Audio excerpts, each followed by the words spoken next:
Assalamualaikum warahmatullahi wabarakatuh. Perkenalkan, nama saya Repaldo dengan NPM 211001121.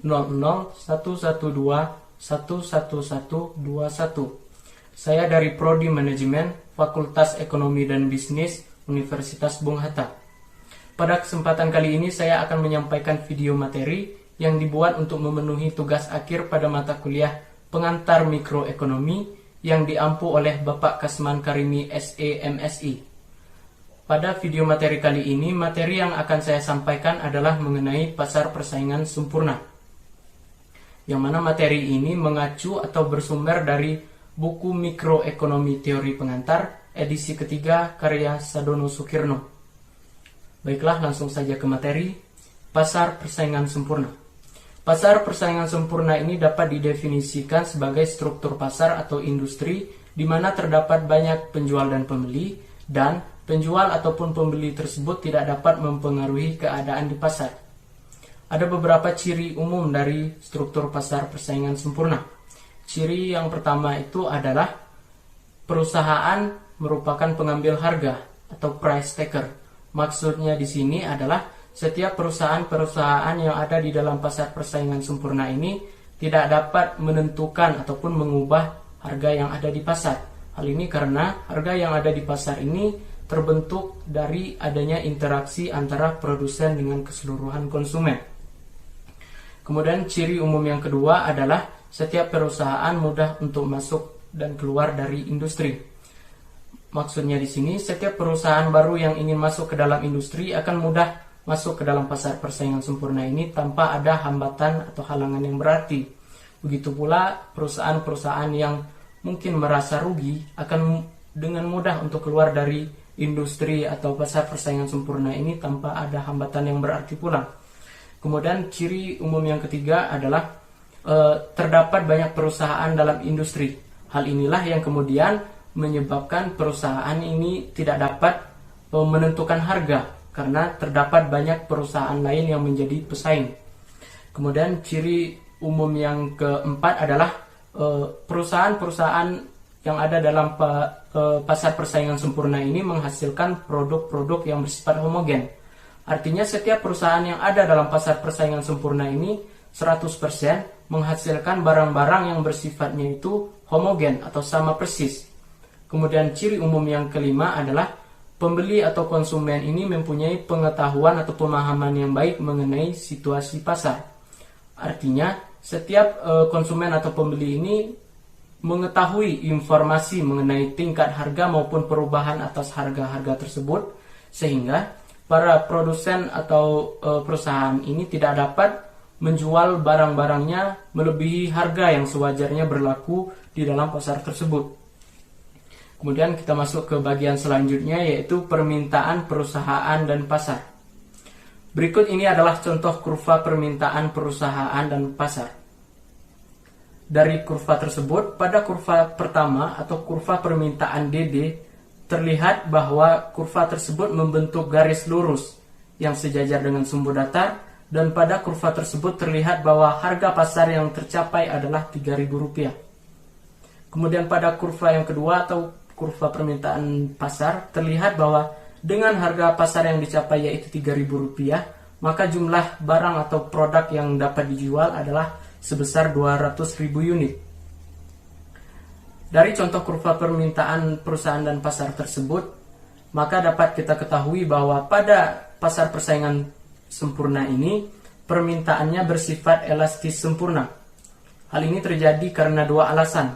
Yang pertama yaitu karena setiap perusahaan-perusahaan yang ada dalam pasar persaingan sempurna ini memproduksi barang-barang yang bersifat homogen atau sama. Hal ini menyebabkan para produsen itu tidak dapat menaikkan harga. Kalaupun dinaikkan, maka barang-barang atau produk tersebut tidak akan laku terjual. Kemudian alasan yang kedua adalah produk-produk yang diproduksi oleh perusahaan tersebut hanyalah sebagian kecil dari keseluruhan produk yang diperjualbelikan di pasar. Hal ini terlihat dari perbandingan kurva permintaan perusahaan dan pasar tersebut, di mana pada kurva permintaan perusahaan, jumlah barang yang diperjualbelikan kurang lebih sekitar 300 unit dibandingkan dengan barang yang diperjualbelikan secara keseluruhan di pasar sebesar 200.000 unit. Kemudian kita masuk ke bagian selanjutnya, yaitu hasil penjualan rata-rata, hasil penjualan marginal, dan hasil penjualan total. Yang pertama, hasil penjualan rata-rata. Hasil penjualan rata-rata ini disebut juga sebagai average revenue atau biasa disingkat AR. Nah, kurva permintaan atau demand tadi selain menggambarkan jumlah permintaan perusahaan dan pasar, juga bisa menggambarkan hasil penjualan rata-rata atau average revenue yang diterima oleh perusahaan. Artinya, jika kita mengacu pada kurva permintaan yang tadi, apabila harga yang dicapai di pasar itu adalah Rp3.000, maka average revenue atau hasil penjualan rata-rata yang diterima oleh produsen juga sebesar Rp3.000. Maka di sini berlaku keadaan di mana D0 sama dengan AR0 sama dengan MR0. Di mana D di sini adalah demand, AR di sini adalah average revenue, dan MR di sini adalah marginal revenue. Kemudian yang selanjutnya adalah hasil penjualan marginal. Hasil penjualan marginal ini biasa juga disebut sebagai marginal revenue atau disingkat MR.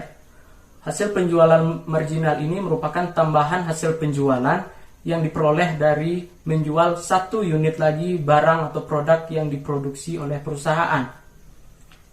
Nah, jika dari kurva permintaan yang disebutkan tadi, apabila harga yang dicapai di pasar adalah Rp3.000, maka setiap barang atau produk yang menjadi tambahan hasil penjualan marginal ini juga akan bernilai Rp3.000. Maka di sini berlaku keadaan yaitu harga sama dengan hasil penjualan rata-rata sama dengan hasil penjualan marginal.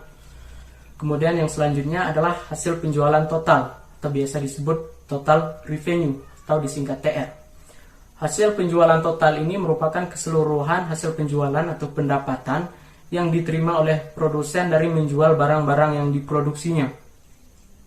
Perlu diingat bahwa pada pasar persaingan sempurna ini, seberapa banyak pun barang atau produk yang dijual oleh produsen, ia tidak dapat menaikkan harga, sehingga pada kurva TR atau total revenue akan berbentuk garis lurus yang bermula dari titik 0. Jika TR1 atau total revenue ini bernilai 3.000 seperti harga pasar yang tercapai tadi, dan diibaratkan bahwa jumlah produk yang terjual adalah 10, maka perusahaan tersebut telah memperoleh keuntungan atau hasil penjualan total ini sebesar Rp30.000. Kemudian kita masuk ke bagian yang selanjutnya, yaitu pemaksimuman keuntungan jangka pendek. Ada dua syarat untuk memaksimumkan keuntungan. Yang pertama, membandingkan hasil penjualan total dengan biaya total yang dikeluarkan. Kemudian yang kedua, marginal revenue atau hasil penjualan marginal sama dengan marginal cost atau biaya marginal yang dikeluarkan. Nah, dari sini artinya dapat kita simpulkan bahwa suatu perusahaan mengalami keuntungan yang maksimum apabila dari hasil perbandingan antara hasil penjualan total dengan biaya total yang dikeluarkan menyentuh nilai maksimum, dan biaya marginal yang dikeluarkan atau marginal cost sama dengan pendapatan marginal yang didapatkan atau marginal revenue. Dan perlu diingat bahwa suatu perusahaan akan menambah jumlah barang yang diproduksinya apabila MR atau marginal revenue lebih besar nilainya dibandingkan marginal cost. Sebaliknya, perusahaan akan mengurangi jumlah produksi apabila marginal revenue yang diperoleh lebih kecil dibandingkan marginal cost yang dikeluarkan.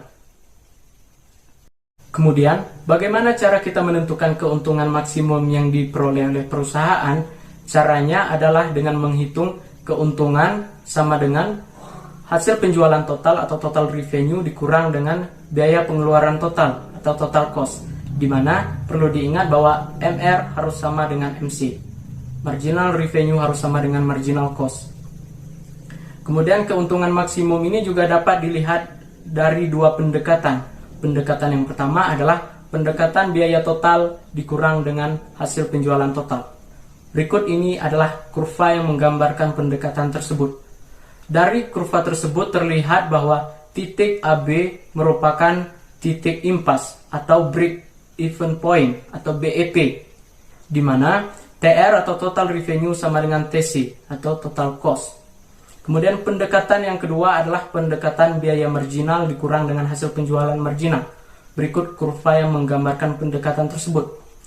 Dari kurva tersebut terlihat bahwa perusahaan akan memperoleh keuntungan maksimum apabila MC sama dengan MR, yaitu marginal cost sama dengan marginal revenue. Kemudian dalam jangka pendek ini juga ada 4 kemungkinan yang dialami oleh perusahaan berkaitan dengan keuntungan atau kerugian. Kondisi yang pertama adalah perusahaan memperoleh keuntungan melebihi normal. Kondisi yang kedua adalah perusahaan memperoleh keuntungan normal. Kondisi ketiga adalah perusahaan mengalami kerugian tetapi masih bisa menutup biaya berubah atau biaya variabel. Dan kondisi yang keempat yaitu perusahaan mengalami kerugian tetapi sampai pada tahap harus menutup perusahaan. Yang pertama kita bahas perusahaan memperoleh keuntungan, baik itu keuntungan normal maupun melebihi normal. Berikut adalah kurva yang menggambarkan keadaan tersebut. Dari kurva tersebut terlihat bahwa apabila harga berada pada titik P0, maka artinya perusahaan memperoleh keuntungan melebihi normal. Harga berada pada titik P0 di sini maksudnya adalah harga atau P di sini lebih tinggi dibandingkan dengan biaya rata-rata produksi paling minimum. Namun demikian, keuntungan melebihi normal ini hanya terjadi dalam jangka pendek saja. Dalam jangka panjang akan muncul perusahaan-perusahaan lain yang menjadi pesaing, sehingga permintaan dari konsumen kepada produsen tidak akan terlalu bergantung, sehingga mau tidak mau produsen ataupun perusahaan harus mengurangi harga produknya. Kemudian yang berikutnya, jika P ini berada pada nilai P1, harga berada pada P1, artinya perusahaan memperoleh keuntungan normal, di mana di sini MC sama dengan MR1, marginal cost sama dengan marginal revenue 1 pada titik E1, yaitu titik singgung antara D1 sama dengan AR1 sama dengan MR1 dengan kurva AC, di mana AC atau average cost ini sama dengan average revenue. Kemudian kondisi atau keadaan yang ketiga adalah perusahaan mengalami kerugian tetapi masih bisa menutup biaya variabel atau biaya berubah. Nah, hal ini terjadi apabila P atau harga ini lebih rendah dibandingkan dengan biaya total rata-rata yang dikeluarkan oleh perusahaan, tetapi masih lebih tinggi dibandingkan dengan biaya berubah rata-rata yang dikeluarkan oleh perusahaan. Artinya di sini perusahaan tersebut memperoleh hasil penjualan yang melebihi biaya rata-rata berubah yang dikeluarkan oleh perusahaan, namun tetap tidak dapat menutup biaya tetap perusahaan.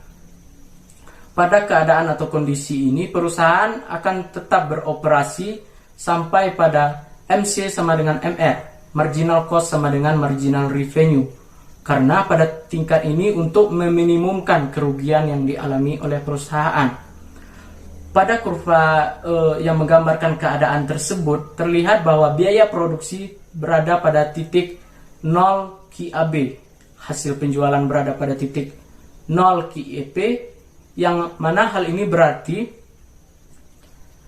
kerugian minimum yang ditanggung oleh perusahaan adalah sebesar titik PEAB. Kemudian keadaan atau kondisi yang keempat yaitu keadaan di mana perusahaan mengalami kerugian sampai pada tahap harus menutup usahanya. Kenapa hal ini bisa terjadi? Hal ini terjadi karena hasil penjualannya ini kurang ataupun sebesar biaya berubah yang dikeluarkan oleh perusahaan. Artinya di sini titik AVC ini menyinggung titik AR, ataupun titik AR ini lebih rendah atau di bawah titik AVC. pada keadaan seperti ini, walaupun perusahaan berjalan, tetapi ia tidak dapat menutup biaya tetap yang dikeluarkan oleh perusahaan. Sehingga ketika dia berhenti beroperasi, maka secara otomatis perusahaan tersebut telah menutup usahanya. Kemudian, tadi adalah kondisi perusahaan pada pasar persaingan sempurna dalam jangka pendek. Bagaimana dengan keadaan perusahaan tersebut dalam jangka panjang? Nah, dalam jangka panjang, setiap perusahaan-perusahaan yang ada dalam pasar persaingan sempurna ini cenderung untuk memperoleh keuntungan yang normal-normal saja. Berapa banyak pun barang atau produk yang diproduksinya, keuntungan yang diperoleh adalah normal. Kemudian kita masuk ke bagian yang terakhir, yaitu kelebihan dan kekurangan struktur pasar persaingan sempurna. Layaknya setiap struktur pasar tentunya mempunyai kelebihan dan kekurangan. Berikut ini adalah kelebihan struktur pasar persaingan sempurna. Beberapa kelebihannya yaitu yang pertama, struktur pasar persaingan sempurna ini memaksimumkan efisiensi. Dalam analisis ekonomi, efisiensi ini ada dua, efisiensi secara produktif dan efisiensi alokatif. Efisiensi produktif ini adalah kemampuan sebuah perusahaan untuk menggunakan seluruh sumber-sumber daya produksi yang dimilikinya, yang mana efisiensi penggunaannya ini ditujukan atau dimaksudkan untuk kepentingan atau mensejahterakan masyarakat secara luas. Syarat dari efisiensi produktif ini ada dua. Yang pertama, untuk setiap tingkat produksi, biaya yang digunakan adalah paling minimum. Syarat yang kedua, untuk keseluruhan produksi, biaya rata-rata yang dikeluarkan atau digunakan ini adalah paling rendah. Kemudian efisiensi alokatif. Efisiensi alokatif ini adalah kemampuan perusahaan untuk mengalokasikan setiap sumber-sumber daya yang dimilikinya untuk kegiatan ekonomi atau kegiatan produksi secara efisien. Efisiensi alokatif ini akan dicapai apabila harga suatu barang atau produk ini sama dengan biaya marginal yang digunakan untuk memproduksi barang tersebut. Artinya, harga sama dengan biaya marginal. Kemudian, kelebihan yang kedua dari struktur pasar persaingan sempurna ini adalah memberikan kebebasan dalam bertindak dan memilih. Dalam struktur pasar persaingan sempurna ini, tidak ada seorang pun yang mampu mempengaruhi baik itu harga, jumlah produk yang ada, kemudian jumlah yang dijual maupun efisiensi penggunaan faktor-faktor produksi tersebut. Hal ini juga berlaku bagi konsumen, di mana para konsumen mempunyai kebebasan dalam memilih barang-barang yang akan dibelinya kepada produsen yang mana ia akan membeli barang tersebut. Kemudian struktur pasar persaingan sempurna ini juga mempunyai kekurangan. Beberapa kekurangan itu diantaranya, yang pertama, pasar persaingan sempurna ini tidak mendorong adanya inovasi dan pengembangan teknologi. Kenapa demikian? Karena setiap perusahaan yang mengembangkan teknologi dan inovasi ini tidak dapat memperoleh keuntungan yang maksimal dari teknologi dan inovasi yang dikembangkan. Hal ini karena teknologi dan inovasi yang dikembangkan itu akan dengan mudah ditiru oleh perusahaan-perusahaan lain yang menjadi pesaing, sehingga perusahaan tersebut tidak memperoleh keuntungan yang maksimal. Akibatnya, perusahaan akan berpikir ulang untuk mengembangkan teknologi dan inovasi tersebut. Kemudian, kekurangan yang kedua adalah perusahaan yang ada di dalam pasar persaingan sempurna ini ada kalanya menimbulkan biaya sosial. Hal ini sebagai akibat dari efisiensi penggunaan faktor-faktor produksi, maka ada kalanya menimbulkan pencemaran lingkungan, pengotoran lingkungan, yang tentunya menimbulkan biaya sosial atau penderitaan bagi masyarakat sekitar. Kemudian kelemahan yang selanjutnya adalah ada kalanya pada pasar persaingan sempurna ini membatasi pilihan konsumen. Seperti yang disebutkan di awal bahwa pasar persaingan sempurna ini menghasilkan produk yang homogen, artinya sama 100%, sehingga konsumen tidak mempunyai pilihan lain secara variasi produk yang ingin dibelinya. Kemudian kelemahan yang ketiga adalah ada kalanya dalam pasar persaingan sempurna ini biaya produksi yang dikeluarkan oleh perusahaan ini lebih tinggi. Hal ini utamanya terjadi pada perusahaan-perusahaan yang baru masuk ke dalam industri, yang belum menikmati skala ekonomi, serta belum mempunyai teknologi dan alat yang memadai. Kemudian distribusi pendapatan tidak selalu merata. Itu adalah kelemahan yang kelima. Nah, tahukah teman-teman bahwa distribusi pendapatan ini dapat membentuk suatu pola permintaan di dalam masyarakat. Pola permintaan di dalam masyarakat ini nantinya akan menentukan bagaimana seorang produsen atau perusahaan ini mengalokasikan sumber-sumber daya produksi yang dimilikinya. Apabila dalam keadaannya bahwa distribusi pendapatannya tidak merata, maka para produsen atau perusahaan ini akan lebih condong untuk mengalokasikan sumber daya produksi yang dimilikinya ini untuk kepentingan golongan kaya. Sebagai contoh, seperti yang kita ketahui bahwa di dalam masyarakat ini dibutuhkan banyak sekali rumah-rumah dengan harga mewah. Namun dalam realitanya, mekanisme pasar menunjukkan bahwa rumah mewah dengan harga yang tentunya lebih mahal, lebih mudah dijual. Maka para produsen tentunya akan lebih berpikir untuk mengalokasikan sumber daya produksi yang dimilikinya ini untuk memproduksi rumah-rumah mewah. Dari contoh ini dapat kita ambil kesimpulan bahwa para produsen atau perusahaan-perusahaan tersebut telah memaksimumkan efisiensi penggunaan faktor-faktor atau sumber-sumber daya produksi yang dimilikinya. Namun, efisiensi penggunaan sumber-sumber daya produksi tersebut tidak digunakan untuk kepentingan atau mensejahterakan masyarakat secara keseluruhan. Artinya hanya untuk kepentingan masyarakat tertentu saja, yaitu golongan-golongan kaya atau menengah ke atas. Baiklah, itulah dia sedikit materi tentang pasar persaingan sempurna. Semoga bisa bermanfaat bagi teman-teman semua dan bagi diri saya pribadi. Apabila teman-teman mempunyai kritik dan masukan, bisa menyampaikannya melalui kolom komentar. Dan ya, sampai jumpa pada kesempatan-kesempatan berikutnya. Wassalamualaikum warahmatullahi wabarakatuh.